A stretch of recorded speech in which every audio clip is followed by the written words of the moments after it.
So hi again, everyone. I think we will be starting and moving over to Facebook ads. Maybe just a quick illustration, just some few accounts, accounts that I have that I don't have any NDAs in place, just to kind of illustrate. I mean, here's one account, 1.3, maybe 1.4 million spend. I think what's more important here is the volume of the leads generated. So this is quite a good account that I manage for a client that has an app, and their volume of signups are really good.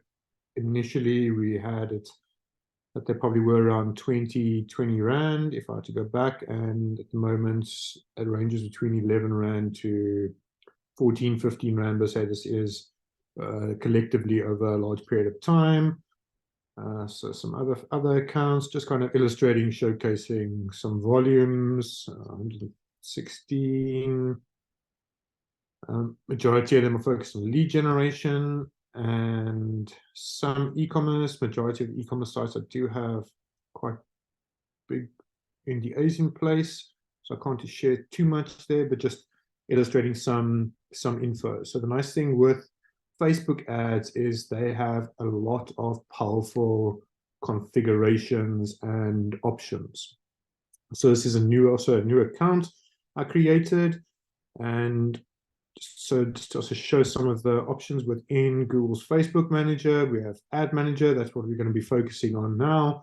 Business settings, I'm not going to go into that. Events Manager, we will be going into. The Commerce Manager we'll touch on, as the Commerce Manager is what stores all your products.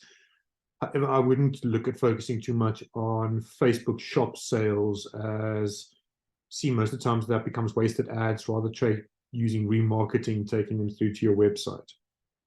So the nice thing with Facebook, it has, again, lots of powerful options for you to target on Facebook and Instagram. So Facebook's Ad Manager allows us to display ads on both Facebook's network and Instagram's network.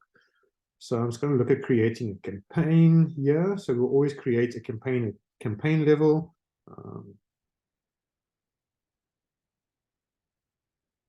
So this is the kind of option we want to actually see, so that when we create a campaign, a similar thing happens that we get with Google. First, we want to find out what our objective is. So what do you want from this campaign? Again, understanding that is really important. Are we looking for sales? Are we looking for app promotion? Are we looking for lead generation, engagement, traffic, or awareness? And my preferences, I would always advise either on lead generation or sales, because when selecting that objective, Facebook is going to align that objective with the people that meet those specific actions. So Facebook now knows users that take action, people that purchase products on sites, people that complete ads, people that like posts. So an example, if we do an engagement campaign for, let's say, page likes, people that like pages might not be inclined to purchase products. So ensuring our objective is in line with your goals is quite important, because once you select that objective, you can't change that objective at a later stage. You need to create a new campaign. I'm going to be looking at the lead campaign, because we can run sales and a variety of different lead options, which I feel are quite powerful, that I would like to illustrate. So I'm going to start with campaign. So that at the campaign level, we are just selecting our objective. If it is for lead or anything else, we can also enable A/B testing, which is a good option for you to test different options. So sometimes that could be testing different locations, testing different genders, testing different age groups, or testing different ads and creatives. So as an example, I've got a school client that has different locations and branches, and we actually then have we have one campaign, but different ad sets that we then have to target, because in the ad set, that's where we're going to define our targeting parameters. Do we want to target a certain location and certain interest groups, which I'll touch on? So then we can name our campaign. So say, for example, now maybe this is just a lead gen 2023. Our ad set should hopefully be more specific. and we also have certain location objectives over here. Are we going to be collecting leads from our website, or would we like an instant form? So I personally like both. So the nice thing with the instant form, you can start generating leads directly on Facebook without taking a user through to your website. The nice thing there is you can generate leads quite quickly without needing to optimize your website landing page, ensuring that it's conversion friendly, it's mobile friendly, it's loading quick. All those concerns can be eliminated. The one concern with instant forms is sometimes you have higher numbers, so you might generate more volume, but the quality of the lead might be less because they aren't landing on a landing page which could do the sales for you. So sometimes that's where you get to kind of a little bit of the pros and cons, trying to understand between website to lead form. For this instance, I'm going to be looking at lead form. I will look at doing another website option. You also do have the option to send them directly through to Messenger and start conversing with them on Messenger, and then instant forms on Messenger. There should be another one possibly on the, not the leads, on the engagement option to actually send users directly through to WhatsApp, which we'll also touch on. Even the Messenger might actually give us the WhatsApp option. I'm not seeing it now. I was going to use instant forms, maximize lead numbers, or maximize the number of converting leads. So again, this can sometimes be quality versus volume debate. Sometimes testing them out will try and give you, so it all depends on your capacity to follow up on leads. Say, for example, now you would like, you need 10 leads to convert one sale, but now you're generating 50 leads, but you aren't able to follow up on all of them. So sometimes they may be paying more for a lead. A quality lead might be better than generating higher numbers. So I'm just going to select rather maximize the number of conversion leads. I'm just selecting any page for now. And we won't be using a catalog. So the catalog is actually then hooking into our shop. So that's something we can touch on if we have enough time. And yeah, we're defining our budget. So we can either have a daily budget. Personally, I prefer the daily budget as opposed to the lifetime budget. Reason being is that once your lifetime budget is met, that campaign normally stops. When the campaign stops, you need to then increase the lifetime budget. And ideally, if the longer this campaign and ad set can run, Facebook will be including more and more learning. So the more Facebook can learn, the more we optimize the campaign, the better that the campaign can be over time. So I would rather advise setting a daily budget, starting with a smaller budget. So the minimum budget you can start is 20 Rand per day, and then not setting end date, or if you prefer to set an end date, you can set an end date, and then we can always, once the end date happens, you can always extend the end date. But again, I personally prefer the daily budget as opposed to the lifetime budget, because then you need to constantly always update that lifetime budget as opposed to increasing the daily budget, which is a lot easier. Now we're going to come to the audience. With audience, Facebook again here is very powerful. It has a lot of audience options for us to select that are not available within Google. So yeah, we're creating a new audience. So I'm just going to have a look at some of the location options. So yeah, we can go very specific. We can go targeting certain countries. So you can either deselect that and then include certain countries. So for example, if we wanted to target Western Cape only, we can include Western Cape. And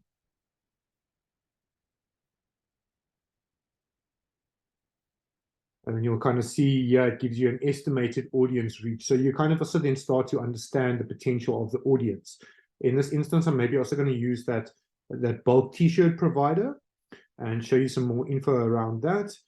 So say, for example, now we only want to focus on Western Cape, but maybe if you were doing a different service and we wanted to maybe only focus on a region within Cape Town. So maybe say I was a dog parlor or a dog groomer within the Durbanville area or Paarl area, maybe just Paarl for now. We can actually then set a pin drop and then rather select a radius around where we want our ads to display.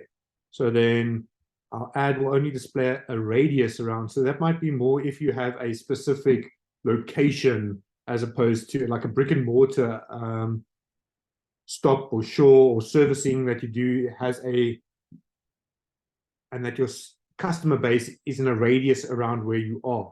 That might be a best option. But if you are promoting certain remote services, online services, or product sales, you can select a whole of a specific region and take it from there. And you can also include multiple regions. So say, for example, now we wanted to include this one, but then make it a bit smaller.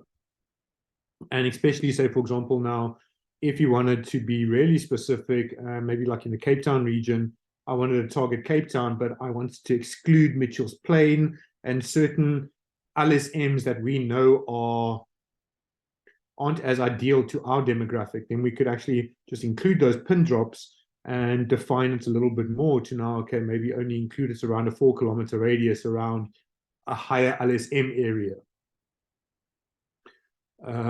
Again, yeah, maybe so now the nice thing with Google, I mean, with Facebook, we can set the age range that we would like our products to display. So yeah, it's again now really knowing your audience. So maybe me now using an example of the bulk t-shirt provider, anyone could be searching for that, but maybe 18-year-olds wouldn't. But now maybe saying I have a different, I've got a client or company that is doing water repairs on roofs, and there we only really want to target individuals that have homes. So there, I guess targeting 18 wouldn't be applicable. So we'd probably want to target anything above maybe 33 or 34 to 65 plus. We have also seen sometimes 65 plus might be a bit too high, and trying to reduce it because sometimes the technology gap might be a bit too high with those individuals. They might see the ads, but not be able to take action on the ads. And that's where sometimes maybe even duplicating a campaign, once I'm done setting it, I'll show you how to then duplicate the campaign and then maybe have a specific campaign to that specific smaller audience, because then you can track and measure that individually. But for now, I'm just going to keep it as that. Let's say we'll keep the genders. And the nice thing, we can go into the detailed targeting. So I'm going to edit the detailed targeting and include maybe for the one we were talking about previously, I'm looking for maybe home owners, publications, real estate.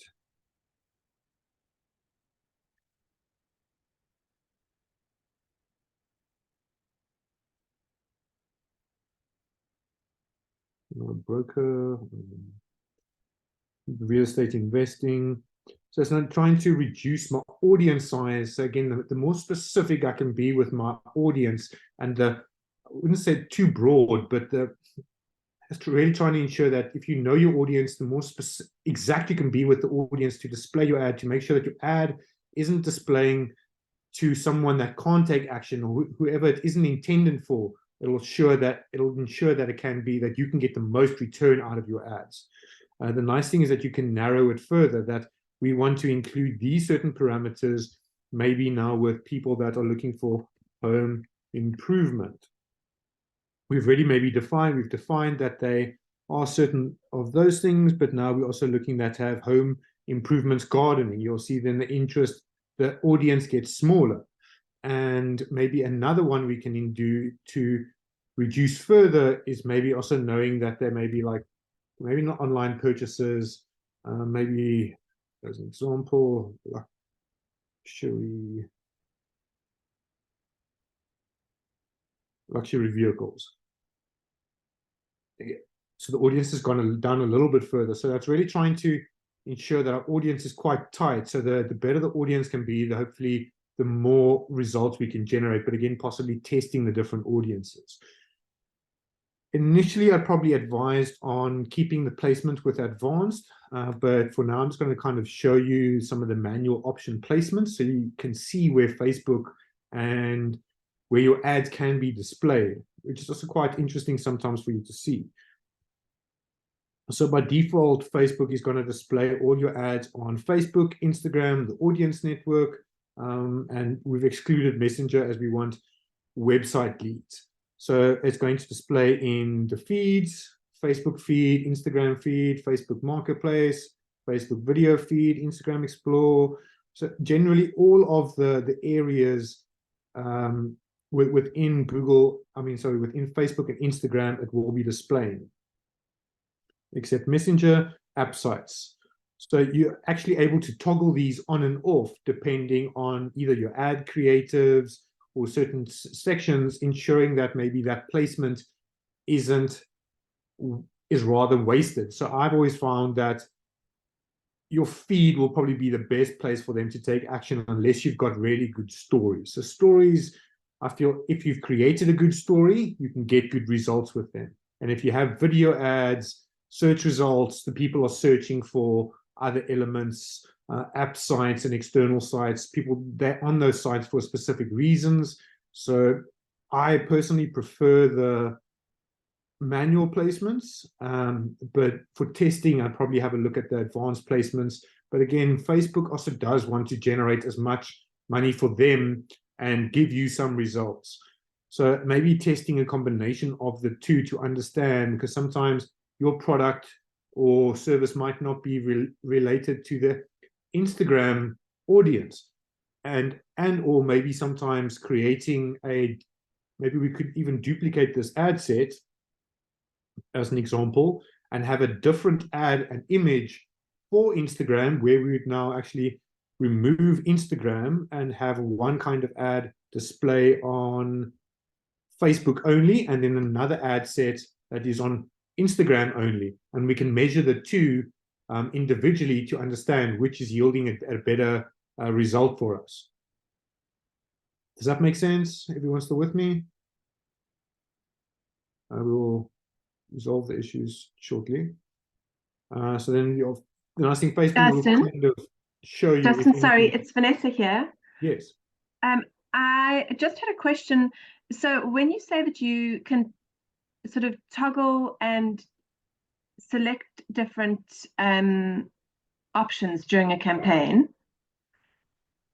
can you actually, yeah, I think it was there maybe, or sort of where you can target things, can you change any of your selections during a live running campaign, or do you have to wait until it's finished before you can change anything? No, so the nice thing there, so I'll probably then run on that. You can change it and you can optimize it as you go. Okay, so while the campaign is, yeah, so while the campaign is actually actively live, you can go in and still make changes.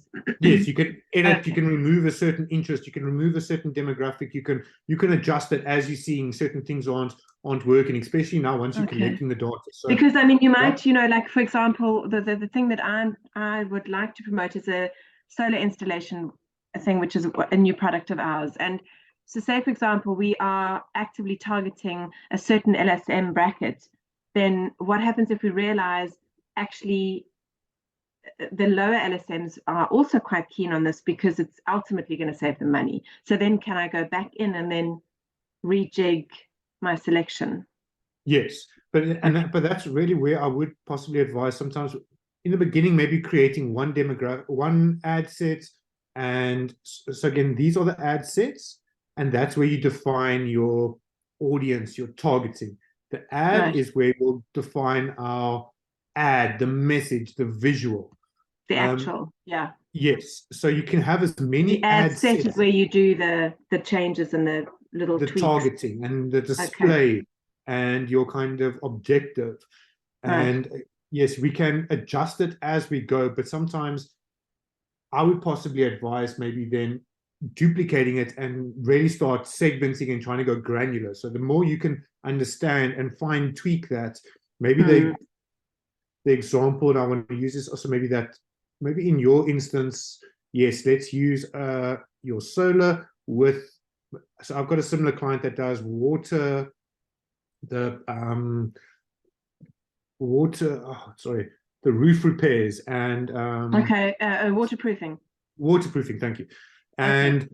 that we have separate campaigns for different locations and then different age ranges, so that we can measure them individually, and then he can also come back to me, and then once we generate the results, he can then go and see, and then say, we then align once a month to say, okay, he got the results from here, because it's lead generation. It's not, so it's a little bit of manual going, okay, we got leads from this campaign, these were the lead ad IDs, and then actually he gives me feedback to say, okay, from this campaign we generated X amount of leads, these converted, so then we have a look at the conversion rates, and then his feedback to say, okay, this location did well, and these age ranges did well, and then it's either removing the underperformers or just trying to optimize what we've learned from the top performers and including it into the different demographics, because sometimes if you go too broad, it's difficult to see what's working until you collect further insights. So we'll be going into the insights. But you sometimes need such a long period of time to be able to collect that before you can really make an informed decision. To make it more accurate, sometimes tweaking too much, you might not actually be knowing what you're removing and what you're removing or including too quickly. Yes, so sometimes it's like you actually get analysis paralysis. So I'd actually really, that's where going granular, if you understand your demographic, but also maybe starting more broad. So it's sometimes a collection of the both, to see, but also ensuring you conserve budget, because you will collect data and then you can make some tweaks. So maybe I can quickly touch on the data there, because we haven't even gotten, maybe let me quickly finish this off, and then I'll touch more on the data and the reporting for you, so then you can go back and re-edit the campaigns. Perfect, thank you. And the nice thing, so you are able to save the audience. So again, I just want to focus a bit more on audience here, because we've created an audience.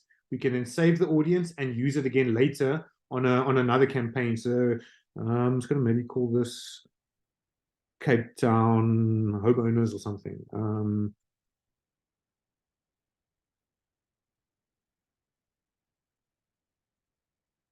the nice thing is, any other campaign or ad set we create in the future, I can just go and use that audience. Or what we can do is create a new audience and actually have it have what's called a custom audience. So if we have the Facebook pixel on our website, we'll actually then, or if you have a customer database. So let's say if you have a list of customers that have used your services, anything above more than 300 people, you can upload that into Facebook. And that can also be very powerful, because now it's a list of people that have used your service. So these are your past clients or current clients. But we can import that into Facebook and tell Facebook, hey, Facebook, listen, these are my current clients. I want you to find people that look similar to this. And the nice thing, Facebook then does their algorithm, their crawl, and generally the match that there's certain kind of interests that overlap. And obviously, I don't know how Facebook does it, but every interaction you make, anytime you slow down, you kind of see that there's new suggestions, new ad types, new content being displayed to you depending on how you interact with Facebook. So Facebook really probably knows more about you and I, more than sometimes our spouses or our family know, or even we know about ourselves. So including that list, and the bigger that list can be, the more we could leverage that to create what's called a lookalike audience. And we can then tell Facebook, I want then a very kind of specific, to find more people that do X or that look like this, and that could be one audience. We can also then tell Facebook, and this is maybe where that Google discussion came in earlier. I want to use my website. Anyone visiting my website, anyone taking certain actions on my website. So now I'm just selecting website as an example. It's probably going to ask me to create. I don't have any pixels in place, so I'm maybe just going to go to a different ad account to show you how that would work. So one sec, maybe on this one. That's it.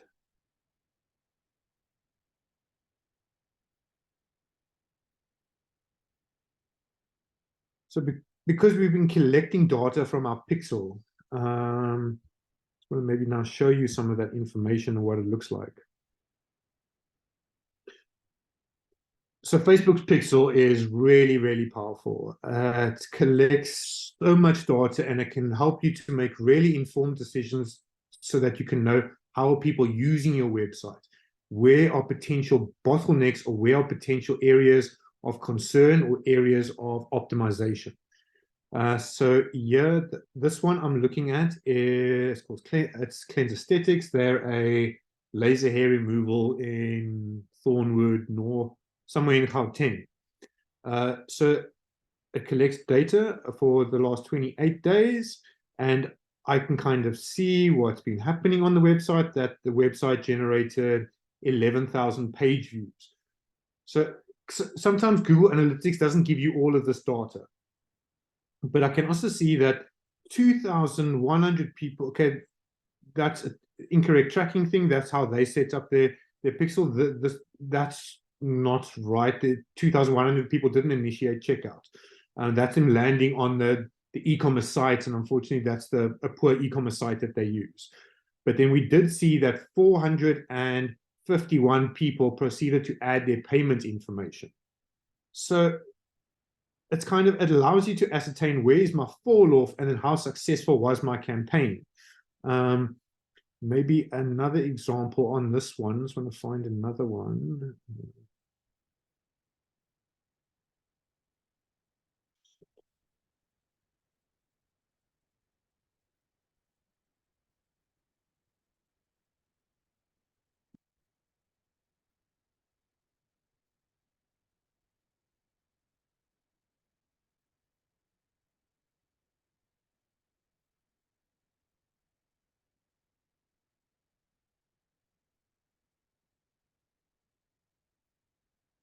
So the Facebook Pixel can help you understand what is your website traffic doing with the ads that you're taking through to them, how it's converting, and potentially make certain informed decisions to now move forward.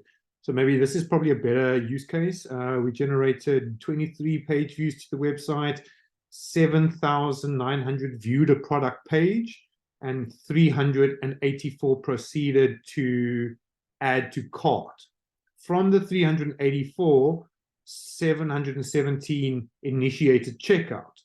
So first off, I would be quite concerned that, okay, you got nearly 8,000 people viewing your products, but only 384 are adding to cart.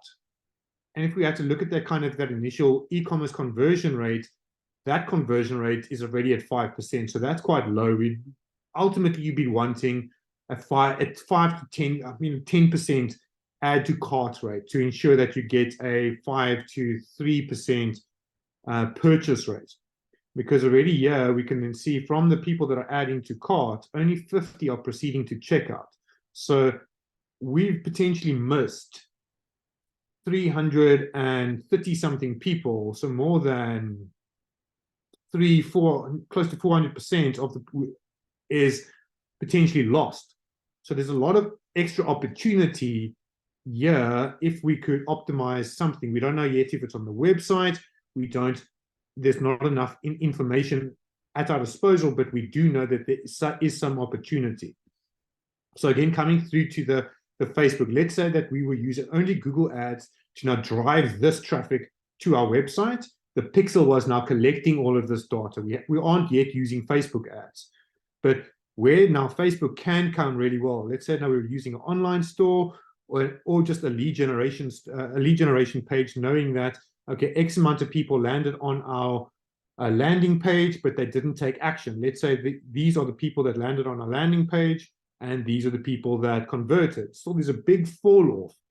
We could then use Facebook to tell them, okay, hi, Facebook, I want to create an ad, but I only want to display an ad to either people viewing the product page or people that added to cart but didn't take action, and maybe provide them with some sort of unique offer.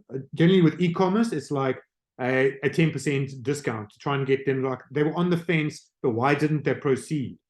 So maybe a small coupon offer, displaying them on Facebook, because now we've already acquired them on Google as an example.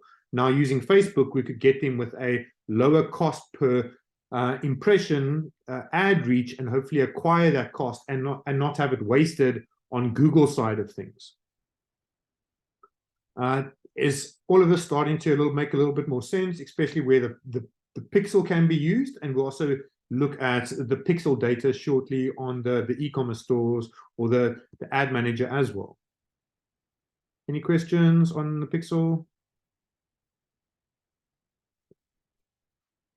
So just then coming back to our ad campaigns, both of them. So I'm not doing this thing.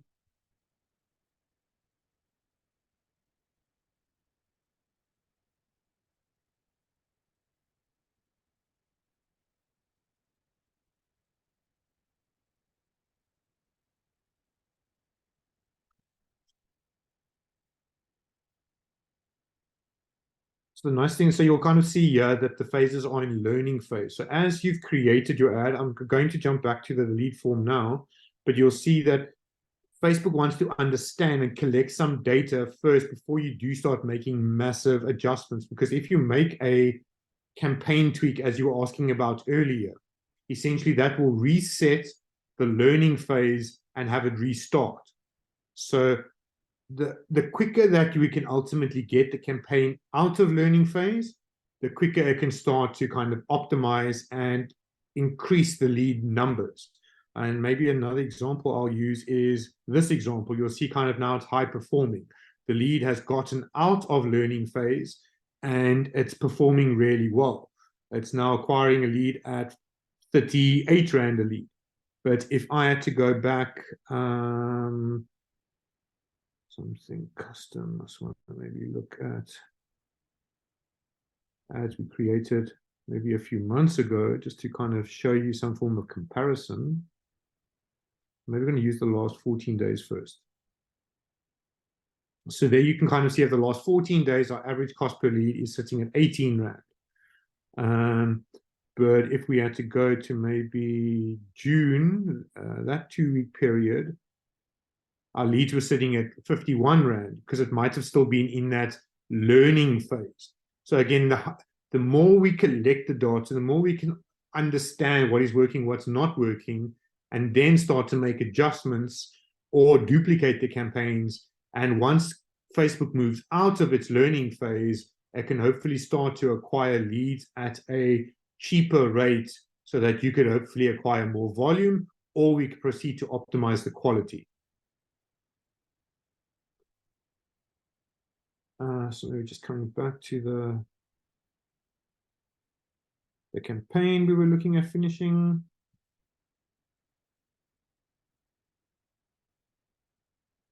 I'm just selecting everything to take those errors out. So here we're looking at a lead form.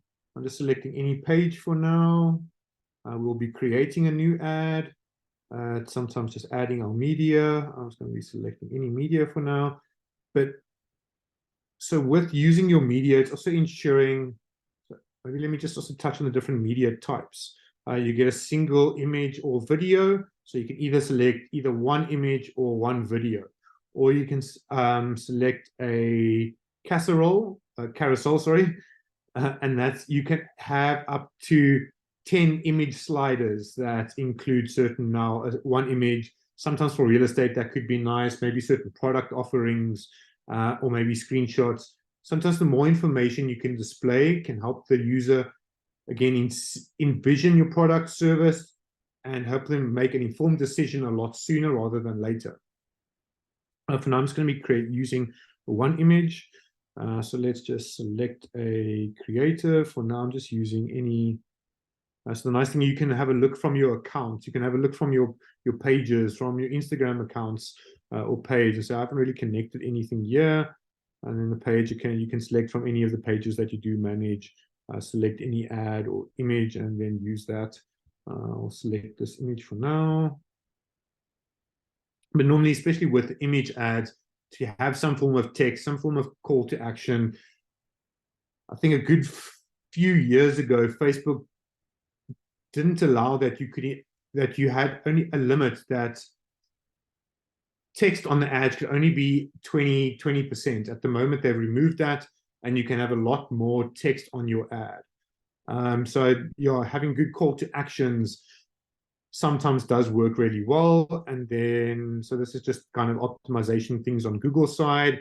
You'll see that sometimes depending on the placement, so this is different placement options, Google will change the visual. So depending on your brand service, if you don't want that image changed, because you'll see kind of sometimes things get cropped and that might not be relevant for your business. And that's also where sometimes you can turn those different placements on or off, because sometimes users don't, people that watch reels as an example, in my experience, don't always take action on a reel. It's more for entertainment purposes. And I think we also need to be aware that people, why are people coming through to social media? They're coming to either be entertained, either be bored, absorb some form of education. So sometimes hard sells are very difficult to communicate and generate. And that's where you can use your message to sometimes be quite playful, be quite entertaining, or if it's really in alignment with their needs and requirements, that's also where we can generate some good results. So I'm just proceeding there. You can add your primary text. Sometimes just using ChatGPT or including, so maybe I'm just going to include book now for the best rates. We can add a title, maybe the same thing. Maybe this can be Kruger Park. Description, that's not too needed. It displays at the bottom here. And then your ideal CTA, sometimes this could actually be where you maybe test a variety of options. So say, for example, now a download button here would not be relevant. So ensuring that the relevancy is connected to your end goal. This maybe would now be book now as opposed to sign up or learn more, get quote. So that's where you can use the available CTAs to make sure that that button, that call to action, is in alignment with your goals and your requirements. So hopefully that matches a bit better. Here we're going to be looking to create a form. So the nice thing here is we don't need a website to generate this lead. We can create what's called in a lead form. So here we're going to maybe just call bookings. And we've got the option for more volume, more intent, or richer creatives. I would generally, depending on your skills, on the volume. So some clients, if they're good salespeople, they want more volume. If they don't, if you don't have maybe a lot of resources and you want higher intent, higher quality, then higher intent. So I like to test and play with them depending on the client, depending what we're looking to do, but maybe starting off maybe more volume, because then you can always adjust at a later stage to increase or make it for higher intent. It's going to ask you some form of introduction. Use the image from my ad. I would advise doing that so that the image would be displayed at the top of the ad. We can include a new headline, book now. I mean, you can change that to anything you want, and a paragraph or list text, maybe like some features or some benefits. So just maybe some information. Questions. So the nice thing, we are able to collect as much questions as you want. That being said, the more information you collect, the lower your conversion rate, because the user needs to work more. But again, I feel rather include questions that can help you ascertain if this is going to be a quality lead or not. And the nice thing is you can actually disqualify a client for specific needs or based on your preferences. So the ones I would advise including is name, email, and then contact number, because then you can follow up with them. Maybe an additional question could be either a multiple choice answer, maybe for this, just maybe as an example, are you a home owner? And it could be yes or no. And then the person completes that, and then you receive the answer. And then already at face value, once you receive this lead submission, if you needed your client to be a homeowner, you already know if you could service them or not. If no, and you require the person to be a homeowner, you really can't service them. Maybe there's additional questions, and again, we can actually include conditional logic to be able to do a certain requirement. So say, for example, now I'm going to read this one, but this person, so they answer yes. We can then give them ask them a different question if they select yes. So maybe now we want to know what location they reside in, or what suburb they reside in. Or we can just close, if they submitted no, as an example, we could just tell them that close the form, unfortunately, they don't qualify. So that they don't even get the option to submit the form because we're not really interested if that was something that we wanted. Is everyone still with me here? Any questions? And the nice thing is you can include additional questions. We can ask them short answers, maybe tell us a little about your current problem, or maybe there's one. So I use a similar solution now for a maths tutor franchise that has options. So we want to understand what grade they're in, what current grade that they're actually getting for their maths, to understand where they are and how we can help them, or how that company can help them after they've generated the lead, and including what language they are, English or Afrikaans, so that we know what division that we go to, either the English division or the Afrikaans division. Does this make sense? We would need to include some form of privacy information, add a link. And the nice thing here, it doesn't need to always, in ideal world, yes, it should link to your website, but you can actually link it to your Facebook page. I've seen no problem with it. So if you don't have a website and you want to start collecting leads, this would probably be the easiest way. You can connect it directly through to your Facebook page, and privacy policy, and then any form of, so we're still finishing there. But then you can really finish off the form, and then when someone comes to complete the form, they would then select certain options and next, and then that lead form will be directly in your lead center within Facebook. And then you can follow up with the lead and hopefully close them, and over time collect more and more of those leads. Any question on the lead forms? I just want to quickly then touch on the very quickly WhatsApp ads, if anyone's interested in doing WhatsApp ads, or does anyone have any other specific ad types that maybe have me look at quickly? Either more leads, conversions, sales, or WhatsApp.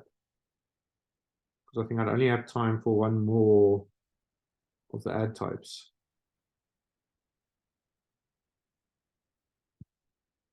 So then maybe we can look at the WhatsApp. So the setup is very similar. We'll start with a campaign objective. We'll name our campaign WhatsApp leads.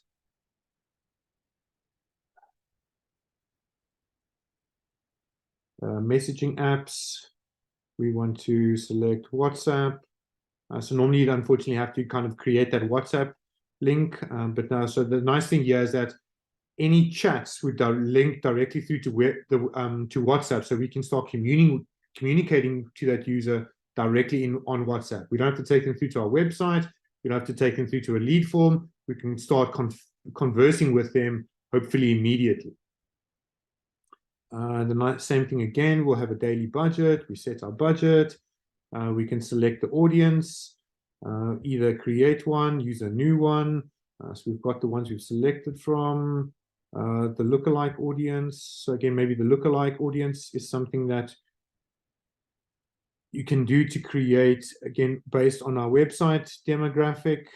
Something's connected there. Nothing's connected on this account. So I'll create a video after this to send through to you on lookalike audiences. But then you largely just go through the audience setups and change and adjust your audience as you need. Any placements, you can go next. Creating the WhatsApp ad is very similar to the lead form ad. There just won't be a lead form. So we'll also create our creative. So I'm just going to select this creative.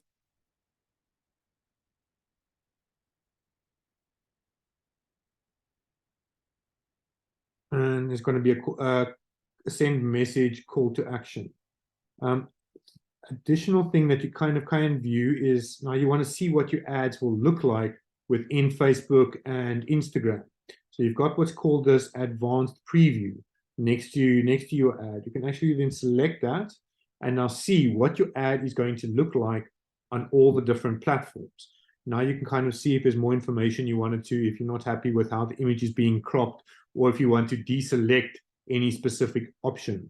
So some of the ads won't display in Instagram Explorers network, but this is the additional nice to have. And again, certain ad types, I don't see them always working in the reels, as you can say. So that's where I personally either have stories or videos run as reel ads, or I exclude reels. So in this kind of campaign type, I would generally normally exclude reels and stories because I don't see much results coming for them in this specific instance. So reels I've seen and noticed that they more want some form of small content and entertainment videos than opposed to some form of ads. But this is also a nice area to be able to review your ads and see how they work. If at all, you can also share how the ads look with, say, for example, if you had a partner that you needed some form of approval, you can generate this, and this can then be copied and shared with either the client, directing manager, or whatever it is. You can actually share that preview for additional sign-off if it's needed. Any questions on anything where I am at the moment? So then you just really publish and start to wait for that campaign to start generating results. Now going to move on to Justin? Yes. Sorry, I think I'm being a bit thick on this WhatsApp ad thing. So when you say to set up a WhatsApp ad, I've just been asking questions and Lisa's been replying. So you don't need a WhatsApp group set up. No. So this is coming directly through to you. It's not a group. It only works with a Facebook business account. So okay. So does the WhatsApp number need to be set up as a business account? Yes. Okay. So now who gets the ads that you're posting through WhatsApp? Whoever you want to target. So say, for example, so the same targeting, I can now display the same ad to anyone within my targeting parameters. So they've got to be loaded on your contact. No. So WhatsApp. So say, for example, now let me show you an example.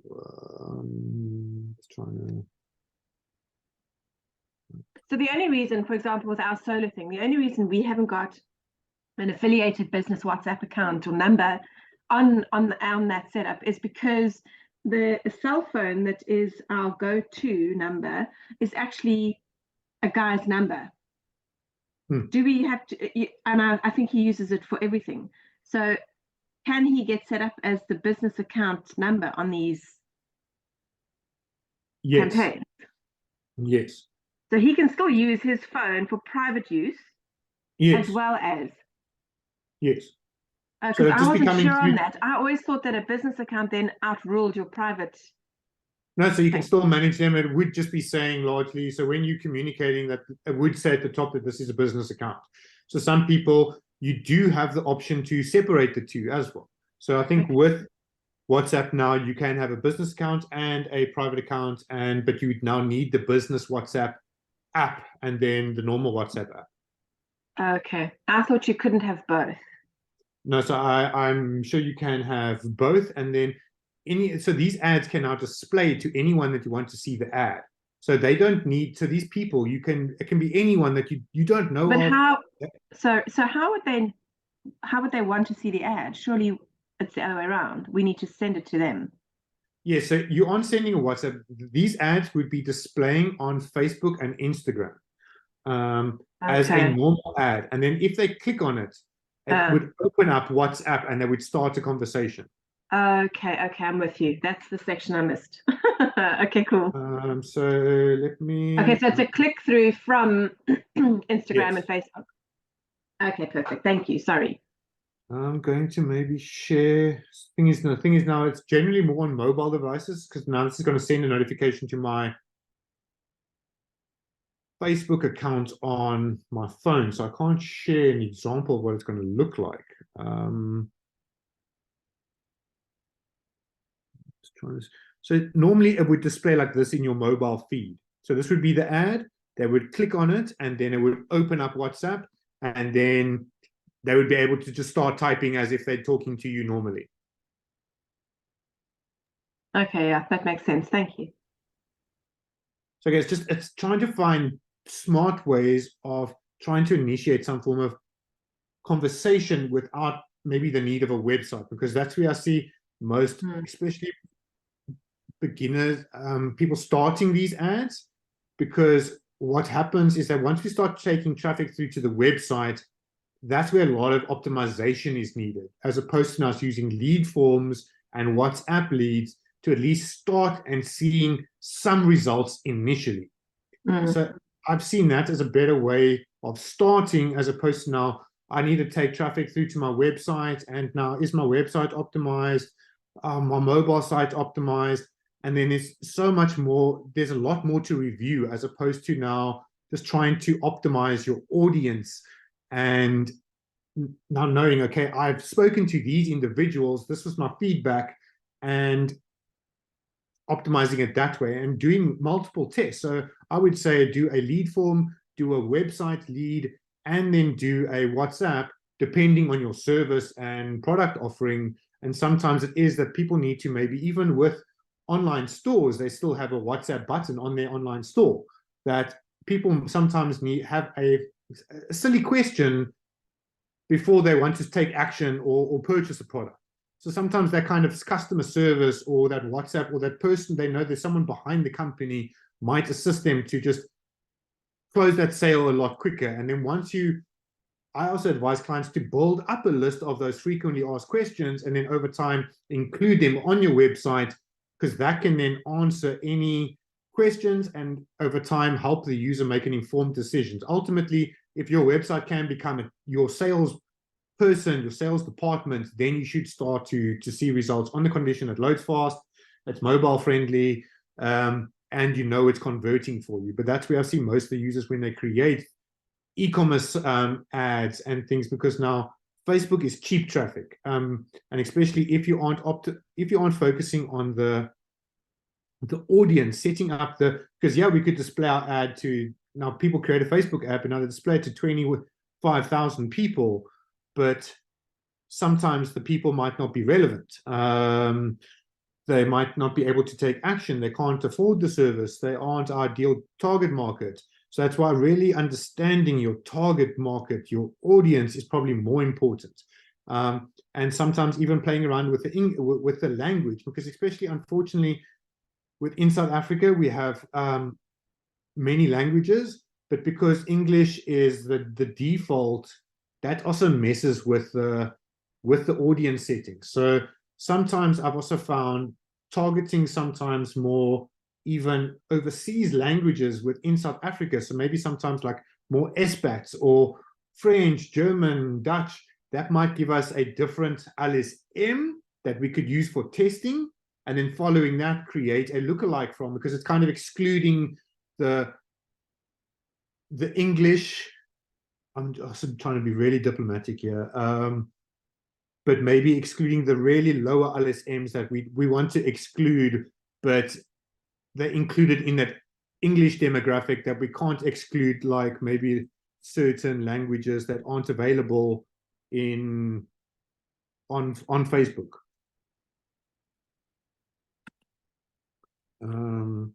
So there's sometimes it just allows us to maybe find a different audience. So it's again trying to be sometimes smarter and be quite creative with the audience to rather get it smaller and then testing that audience and then taking it further. So I'm just going to look at then some of the data so that you can kind of see. So yeah, we're going to be looking, so this is now just lead data, and then going into some of the charts to maybe understand where are things really working for us? So yeah, we've got, I want to customize my metrics. Okay, it's not too much here. I should be able to have, I've been running it long enough. So yeah, my demographic, okay, this campaign does only target females, but now maybe platform. I want to now know what platform is getting the most results for me. Okay, Facebook versus Instagram, but maybe now, okay, impressions, amount spent. Okay, that's kind of in line. So as long as things are in line, again, we can kind of work. But say, for example, now if Facebook had all the, let's say if our spend was 50-50, but Facebook was generating all the results, why would we want to carry on spending on Instagram? Maybe having a look at some of the demographics. Yeah, we've got all. Okay, if it was men only, so sometimes these are not ideal. Maybe have a look at another campaign.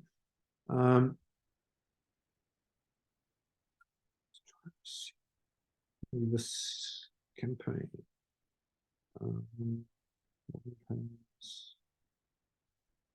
Daughter.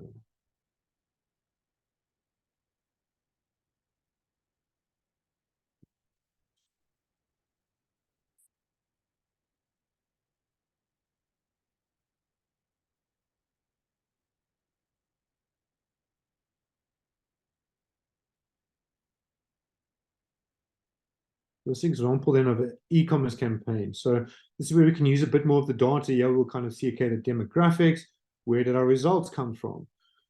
So we'll see, okay, some of our results came from, okay, no women in the age ranges of 25 to 34. And this is across the whole campaign, over 18,000 Rand spent. So generally then, for now, we might advise to exclude, I would probably exclude this whole age range on the condition. So let's maybe, before excluding, we can see that a small percentage, a cost per result, but how much was our total spend? Okay, we didn't spend too much, but we did spend 5,000 Rand in this age group demographic that didn't result in much. We all saw there was only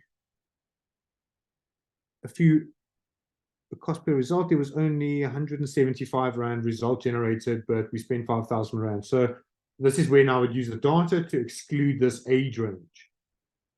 And maybe the same for the 65. And then again, we can come back to the results and then look, okay, where are we getting the most results? Females in females age range 44 and females.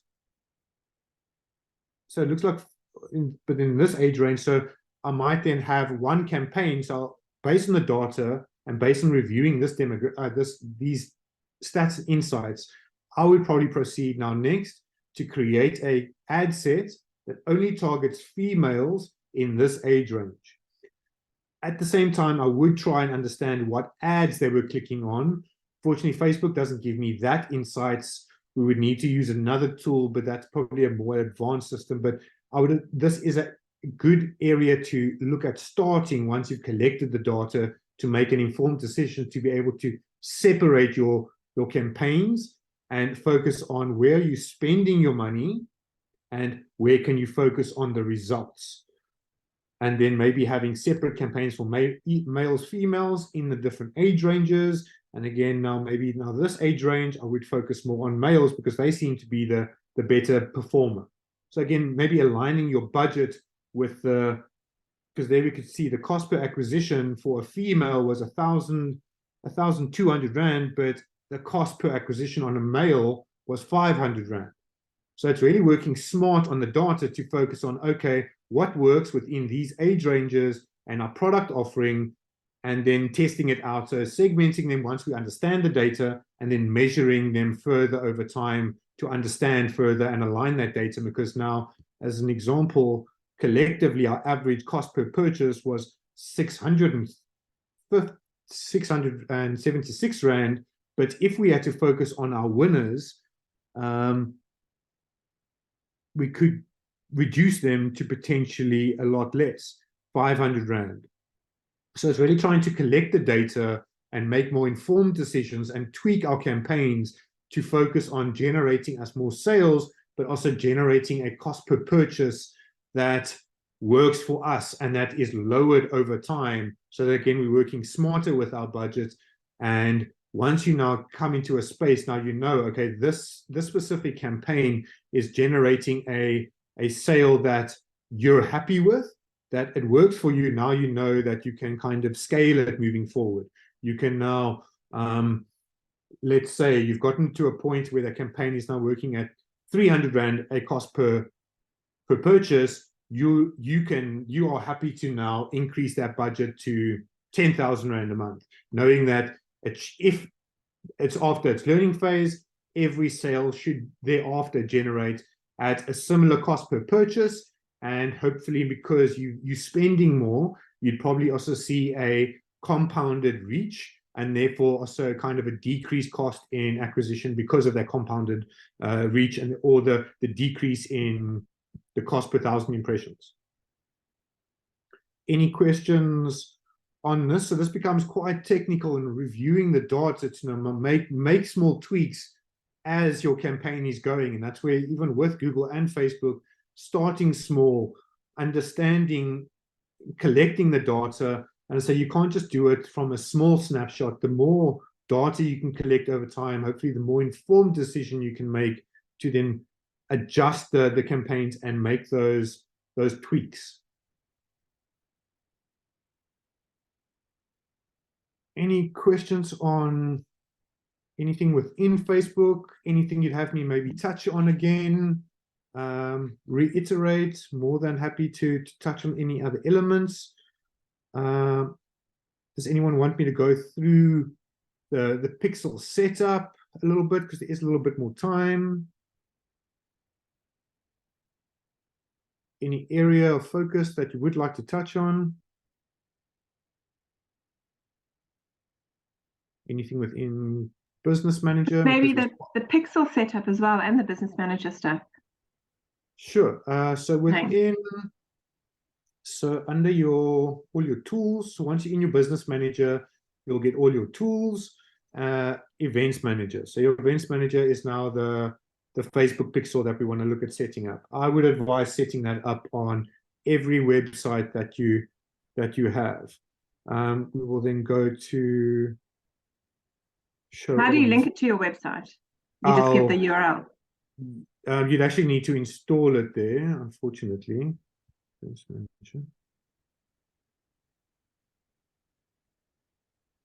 And if we haven't built our own website, so if we've got somebody who's done it for us, can we just ask them to set that up? Yes. Okay.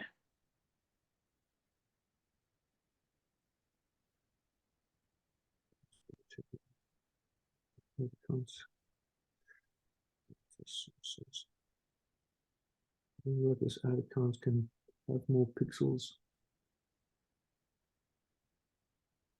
Some accounts have a pixel limit.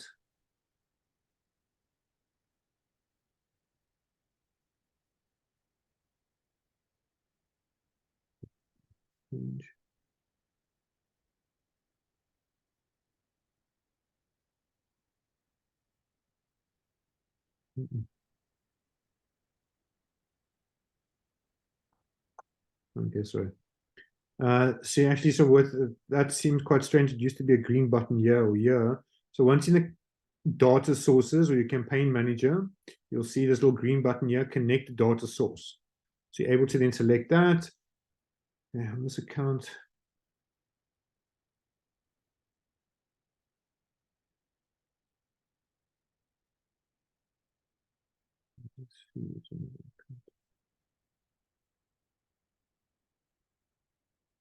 We'd want to select web, connect. We can define the pixel name, so you can actually have as many pixels to a degree, I think, depending on the account limit. So you can create a different pixel. Say, for example, if you have, yes? Yeah, sorry. Another stupid question. Like, what is a pixel? I mean, I always think of a pixel as making up a picture. Yes. So, okay. Facebook called their pixel a pixel for some reason. That it's a little bit of code that gets added through to a website, code for us to be able to, for Facebook to be able to track and manage. So it's essentially a tracking code. I'll show you on the site.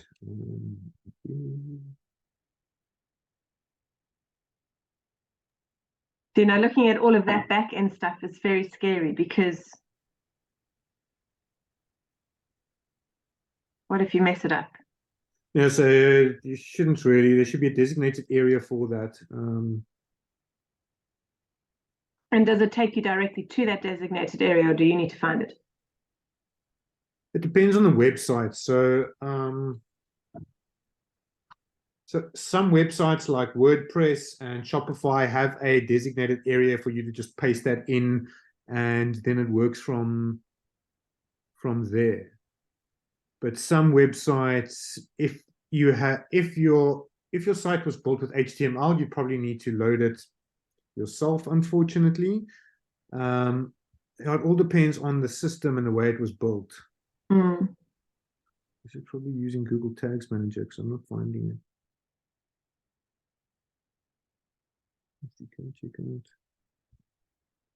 Okay, it's using this.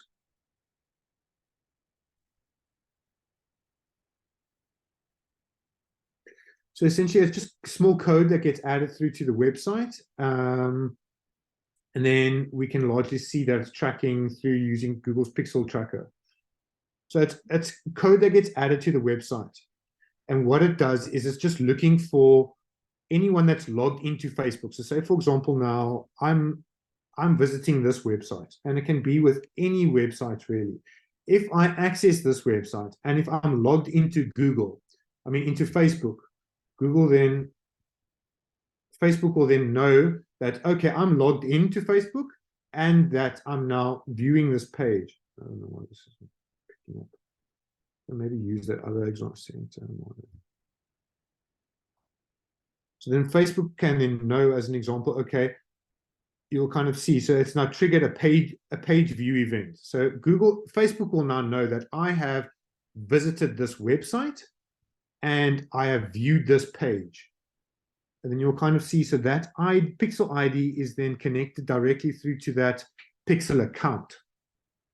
And that page view gets added into this page view data. So now Facebook starts now, again, collecting data that every single time. So any site that you access on your computer or phone and you're logged into Facebook, it will know that and that Facebook pixel is on that website. It's collecting data from you. Unfortunately, that you've given them permission by signing up to the platform. So that's also how they customize and they collect information.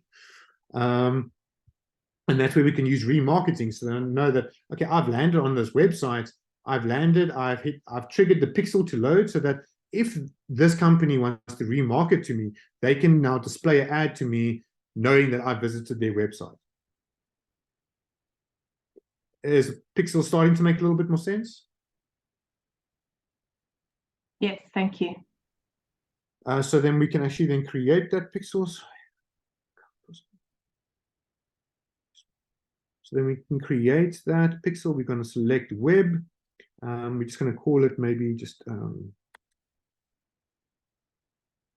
you can name it anything you want.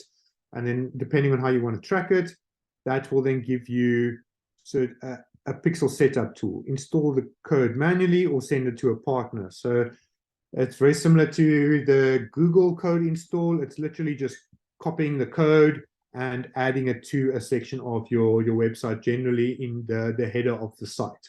So that it will normally be kind of pasted here. And once it's now on your website, you can start to track any website or track visitors from Facebook and start collecting that data. So even if you don't do anything with that data yet, as soon as I would advise for that to be done so that you can start collecting and building an audience. And the nice thing is that once you want to start using Facebook ads, you can then say, okay, I want to start target my website visitors. I want to target people that viewed this specific page. And that all can be done using the pixel. So turn on advanced matching. So this is extra information that if Facebook has that information, you can collect it. You know what country they come from. So that's just additional information that can be collected using the pixel. and finish it. And again, maybe just going through to some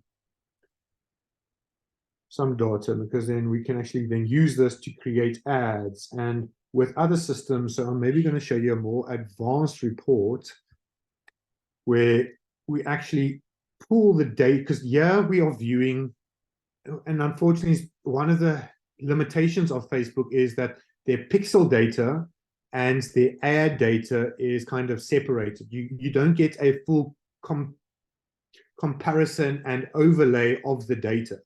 So it's difficult to now view your ad data 100% with the pixel data. There might be certain instances where we can maybe use something like, we'll kind of see here that, oh, from this campaign, we generated one purchase as an example. Sorry, I don't manage this campaign, but there was 29 add to carts. So we're kind of seeing that, oh, the campaign is getting some good momentum, but from the ad, we had 29 add to carts, but only one proceeded to purchase. But this cost per purchase has cost that company 1,900 Rand. I highly doubt. I mean, that product might have only be sold for 500 Rand. I'm not too sure. So it's really now understanding what you are making on that product.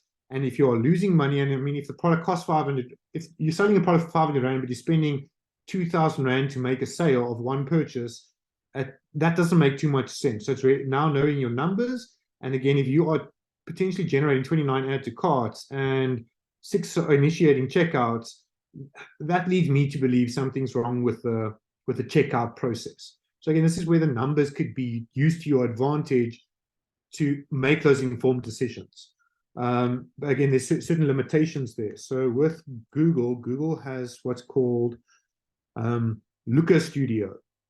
It takes quite a bit of setup and it's quite more advanced, but it does allow you to kind of overlap the pixel with your advertising performance to analyze the data a little bit more specifically. I'm going to go over a larger time period just to illustrate.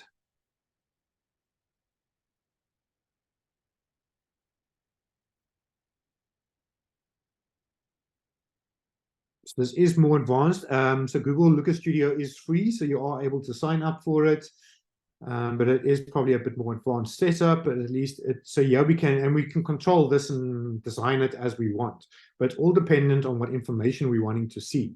So what I want to kind of illustrate here is more now using the pixel. So yeah, we're trying to collect information from the pixel and break it down into age demographics to understand what are we spending per age demographic, how many initiate checkouts are we generating, and how many purchases are we generating, and then what our return was, and then possibly removing any underperformance. Because yeah, immediately we can see, okay, we spent 1,700 Rand targeting 55 to 65, but we only made 1,900 Rand. So that would probably be just based on the data where we can, okay, maybe toggling that off.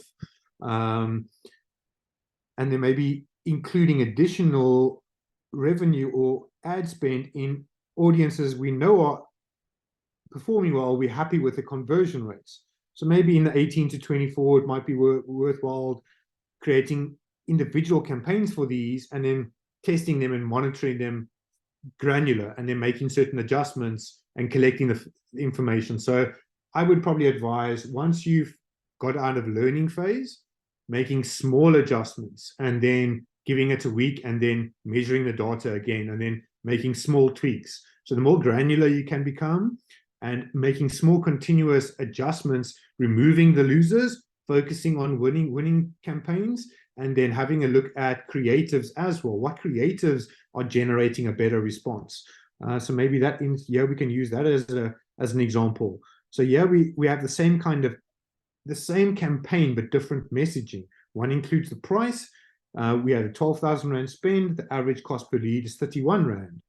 But yeah, we have a carousel ad, less spend, also a similar cost per 1,000 impressions, but it's 10 Rand less. So it's really trying to now review the data that you have at your disposal, because if we had to focus on this campaign more over time, we could possibly generate 30% more leads at a lower cost, but generate the same volume of leads.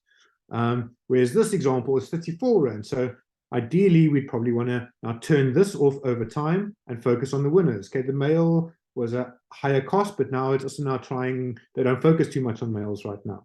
And then this campaign was 98 Rand, but it probably was turned off. So that's where we can use the data to really make kind of informed decisions, not just on campaign level and audiences, but also on the ads, the creative, the message. Because what image and message resonates with me might not resonate with you. And we need to put ourselves into as many kind of client shoes as possible and test different variations of imagery, copy, sometimes long copy, sometimes short copy, and understanding what was the message, what was the result we wanted, and did that correlate with our intended action we wanted, but then also what was the cost, and could that be improved, and comparing that again with similar campaigns. Any questions on anything where we are at the moment? Because I think we've covered a lot. So it is a very big space, but the more you play with it, the more you can understand, and the more data you collect, the more you can adjust and make certain improvements and adjustments. Any questions? Anything you'd have us touch on or revisit?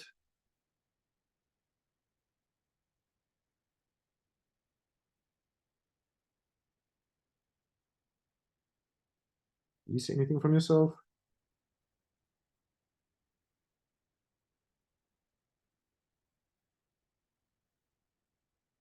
I think that's all from my side for now. I would like to do additional some small follow-up videos.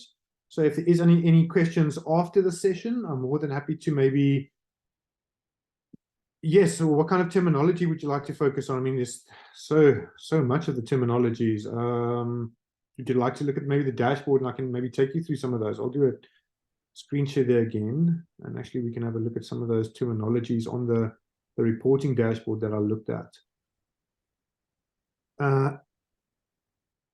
So yeah, we've mentioned impressions, maybe some CPM. So CPM is the cost per 1,000 impressions. So that can be quite useful if we're trying to understand how much did it cost for our ad to display 1,000 times. And the cheaper we can get that cost per 1,000 impressions, the more reach we can generate, the more potential clicks we can generate. So that is one message. I wouldn't say fixate on, because it can be different depending on different audiences.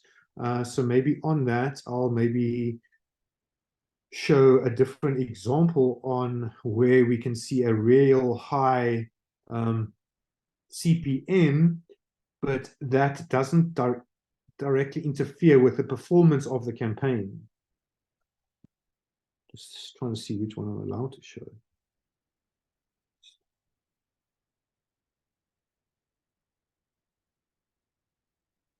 We're going to focus on a LinkedIn one.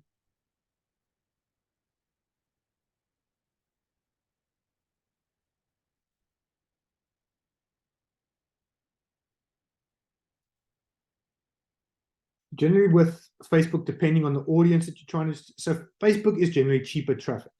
Cost per 1,000 impressions can range from anywhere from 10 Rand to 300 Rand per 1,000 impressions. That's generally depending on the size of your audience and the seniority of your audience. If you're trying to we're trying to target a really small audience that isn't available. So say, for example, you're wanting to target doctors in a smaller location, you could have a higher cost per 1,000 impressions. But if you're displaying ads to a larger audience and maybe a lower LSM, you could see a lower cost per 1,000 impressions. So here's one example, maybe even with Facebook, where I'm targeting brand managers and then brand awareness. So these brand managers, I'm looking to target specifically managers, and yeah, I'm sitting at 159 Rand per 1,000 impressions. Whereas I'm just looking for brand awareness that's a totally different demographic. You'll see my impression numbers were quite higher. I had quite a significant more spend. My frequency, so frequency is the number of time the ad displays to a user, but the costs are quite different. I think a better breakdown would probably be now with this LinkedIn. So yeah, we can kind of see with LinkedIn that depending on the demographic, I had an in-mail campaign. The in-mail was very specific. It was targeting, it was sending emails to a very specific audience, brand managers. But my cost per 1,000 impressions was 952 Rand, and my reach was only 31 people. But my cost was quite low because it was very specific. I know who I wanted to send my ads to.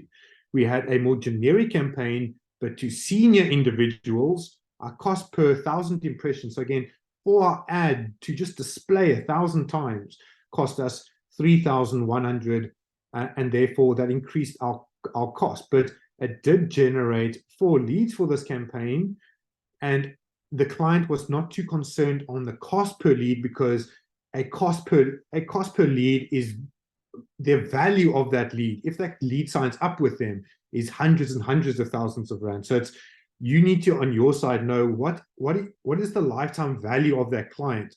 How much are you prepared to pay for it? So, and maybe a similar conversation I had with a school principal recently was, they're looking for clients or students to join their school. They are not prepared to spend more than 1,000 Rand. So I asked him, okay, you're not prepared to spend more than 1,000 Rand, but what is the lifetime value of a student that comes through to you? And he said, oh, well, that could be anywhere from 30,000, depending on how long they stay, 12 months or 3 years. So 33 to 100,000. So I asked him, okay, but if I had to guarantee you a student right now, would you be prepared to pay me 5,000 Rand? He said, yes, anytime. So then I asked him again, why do you only be prepared to pay 1,000? He said, well, that's what he feels the costs are. But I tell you, if I had a queue of students lined up, and you had to give me a 5,000 Rand for every queue of students I let in, he goes, no, there's no limit to the amount of 5,000 Rands you could give me. So really knowing your numbers and how that correlates with your marketing, what you're prepared to spend, is probably also very beneficial for you to know before you start this marketing. Especially if we look at some numbers, because a certain lead cost or cost per click might seem expensive, but if you can convert lower numbers, and if that lifetime value is worth 10,000, 20,000, depending on the value of that client, you need to know what you're prepared to spend. If you're selling chappies that cost, or you sell for 2 Rand, versus if you're selling a service that is 10,000, 100,000, or 50,000 Rand, that value of the client and your cost per product and service might be different. So that's where it's really difficult for it to be quite generic per brand or company. Maybe having a look at some of the other metrics. Yeah, we've got cost per click. So that's the cost per click and the cost we are currently paying for that click. CTR is the click-through rate. So we're seeing a X amount of impressions divided by the number of clicks that we generated. That would be our click-through rate. Just trying to see what other terminologies I can maybe go through for you. I did send a list of terminologies. Do you have one on the ad account?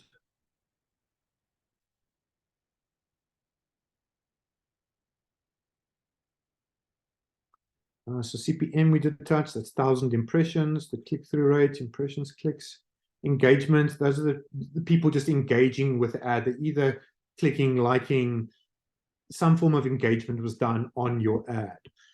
Page views, they physically landed on a page, and now that association from your ad to that page view can now be associated with your ad. Leads, I think, quite self-explanatory. You've generated some form of contact details, and then the cost per lead, cost PL, is the cost per lead that was generated, the actual cost of that lead. Just seeing if there's any other questions.